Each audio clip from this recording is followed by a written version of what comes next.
Well, good evening, everybody. This is Chief Meteorologist Andrew Pinero. I'm back.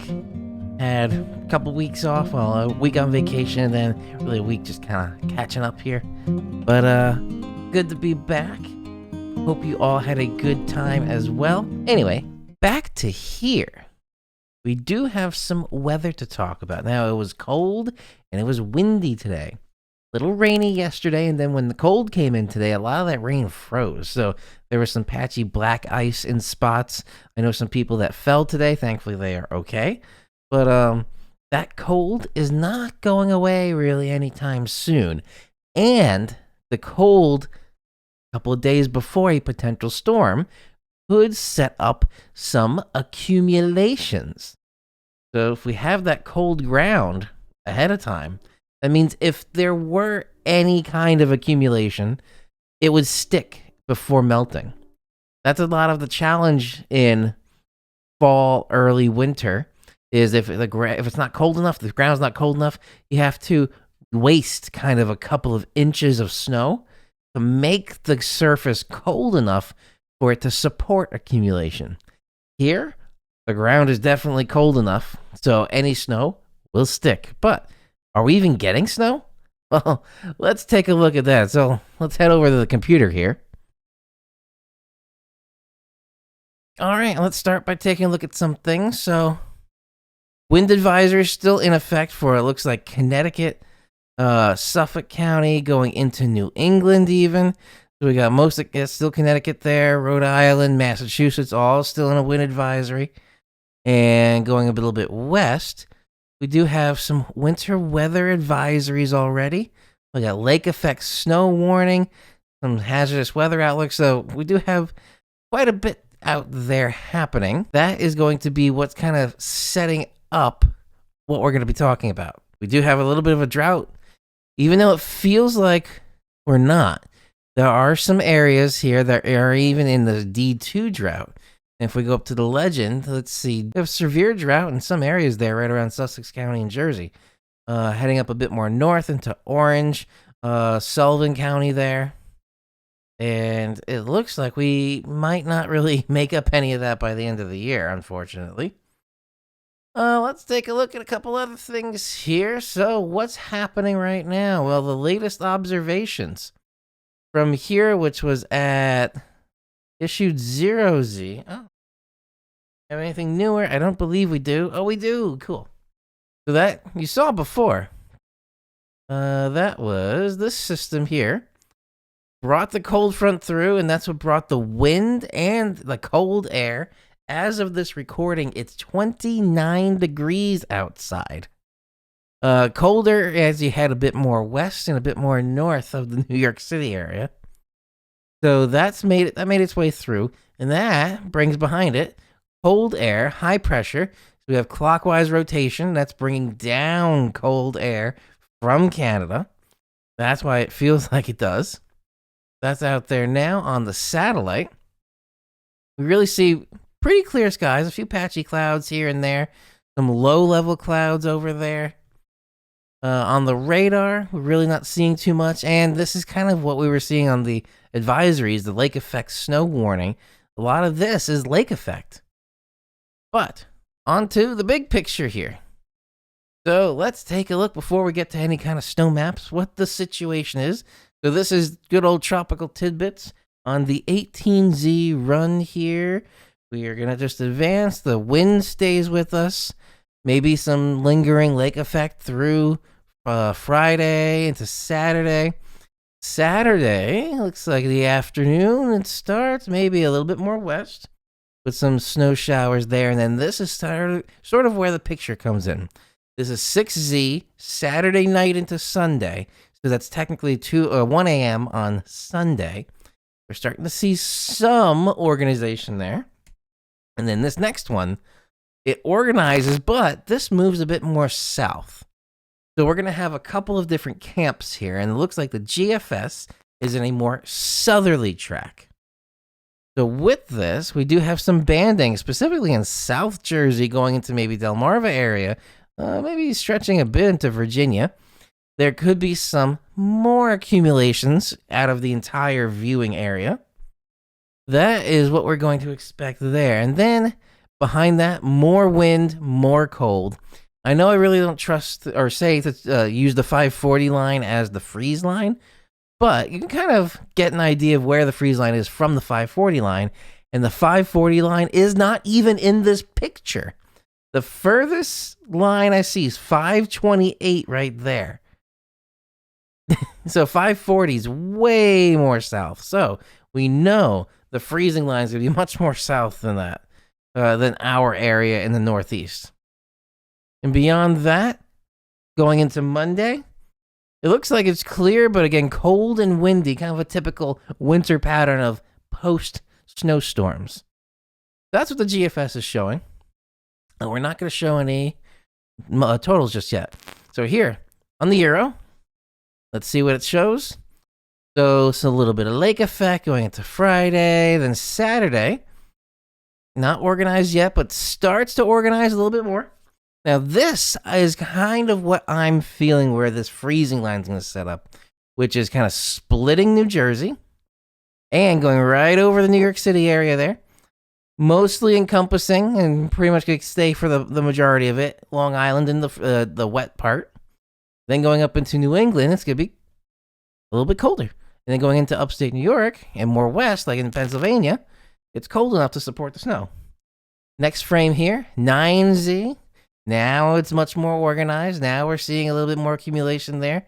That is going into south of New Jersey. One more frame. Now we're at 12Z Sunday, still organized. And this could be producing a little bit more of an accumulation. We're also seeing here that freeze line is starting to retreat south, or just not retreat, just move south. And that is going to allow most of the area to be in some sort of cold, snowflakey kind of environment. I don't think by this point, which is 12Z Sunday, most of it's gone already. But you can get some rain turning into some freezing rain and then some light snow maybe in Long Island. But also think about this too. Even if you're all rain, the cold temperatures behind that are going to cause black ice, just like today. Then, let's see here. Onto the icon model. So lake effect snow showers there. 540 line not as south. So there it is. The 528 line, I think, is the one right over, or right there. It's right over South Jersey. All right, through Saturday. Nothing much yet. We're going into the evening. Saturday evening. Here is 6Z. So between 3 and 6Z, it does start organizing around that time. So just around midnight, 1 a.m. is where we can start seeing the system organize overnight Saturday into Sunday. And then, let's see as we continue here. There's kind of that still target area. So a lot of the forecast models are agreeing on this. And going into Sunday, maybe a little bit more steadier snow in spots, but it's quick-lived because this system will be pretty much out by Sunday afternoon. So it's really an overnight storm, lingering a little bit into the morning, and then clearing out by the afternoon, it looks like. And then more cold returns with more wind that we can see with the increased pressure gradient, these little isobars getting close together. So that is what we are seeing there. And that's about it from there for the icon. Now, we are kind of in range for... Ooh, no maps yet. We are kind of in range for the NAM. So I'll show you the 12-kilometer NAM here. So there's the lake effect snow. And again, this is simulated reflectivity or simulated radar versus a 3 or 6 hour average precipitation rates. So going into Saturday, a little bit quicker. So here, 15 and 18Z on Saturday, we get kind of a little burst already. And then the main show starts within that same time frame. So the NAM is in agreement with a little bit more northerly track versus like like what the icon was showing. The GFS and the Euro are a bit more south.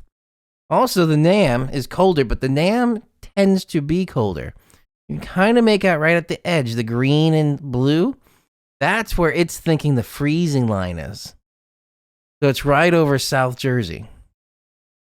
So it's showing a bit more snow, not necessarily heavier snow. That's still targeting that same exact area for the heavier snow. But then it's staying more time in the snow range.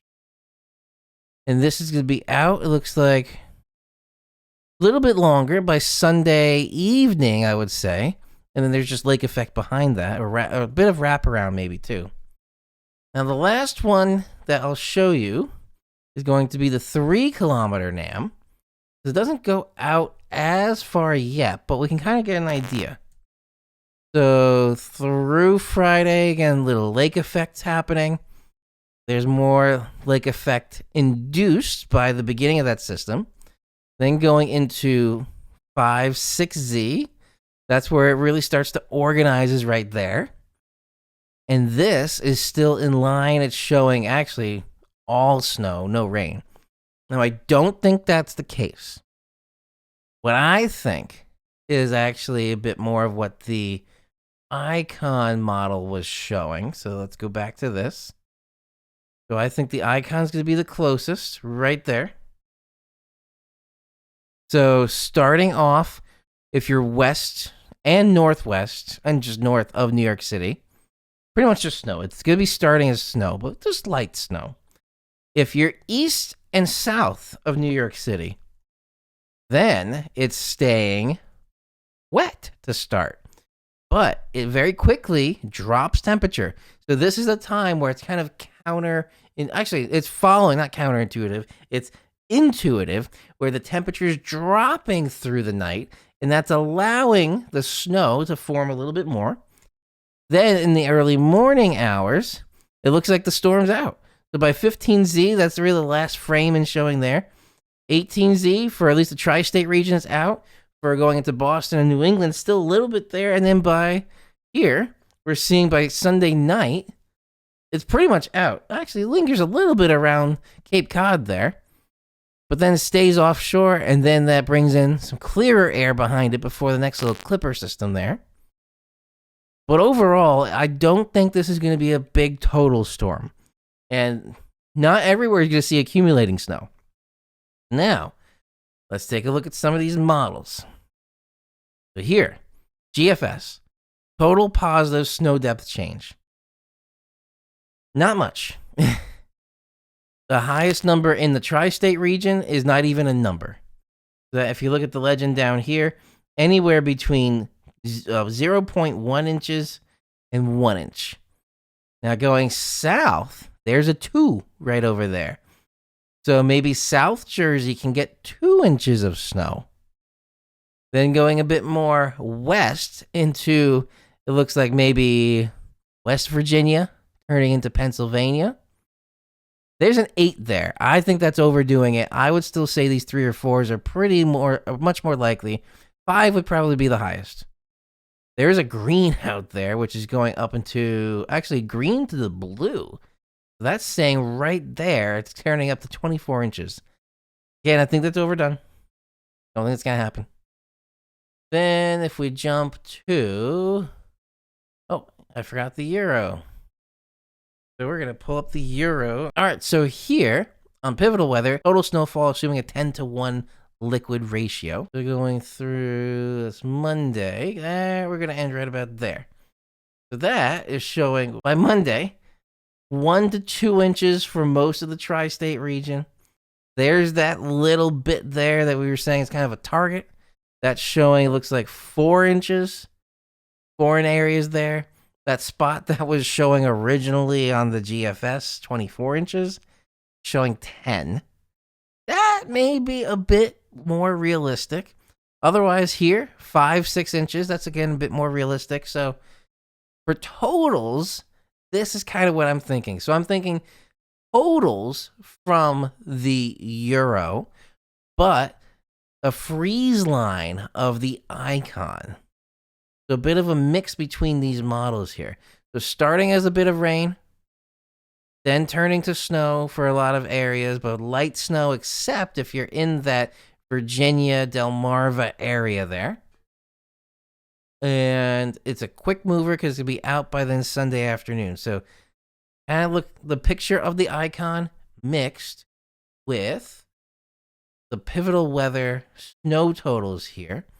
I don't know what's going on with this, but we're going to leave that right there. There we go. 1 or 2 inches, except if you're in those couple little areas there. Canada is going to see a lot more when you go more north. All right. So that was a quick little update of my thoughts for this next system. And if anything changes, we'll keep you updated on that. All right. So I hope you enjoyed that little peek at my thoughts for this next system coming through Saturday night into Sunday morning. There's still a lot of model agreement, but again, we're just a couple of days out, so things can change because things have changed with this system. So if you're new to the channel, hit that subscribe button, hit the little bell icon so you get notified whenever I upload videos like this or I do go live. I do plan on getting back to my regular live schedule after I've had my couple of weeks of vacation there. So expect that soon. And also, with the snowstorm coming up and all the weather coming around, you should have some sort of emergency communication radios and a NOAA weather radio. So if you want, use my affiliate link below from bettersaferadio.com to get a emergency communication radio here. Ooh, getting a little signal from something. But anyway, this can, let me put it on, get the NOAA weather radio. This is good to have just in case power goes out and you don't have cell phone service, you don't have internet. This is a good way to still get some weather information and also just be able to, if you have this with some family members or friends, stay in communication with some people if there's no cell phones. All right, that's be a wrap for this video, everybody. I hope you enjoyed. This is Chief Meteorologist Andrew Pinero. Thank you for watching, and I'll see you all in the next video.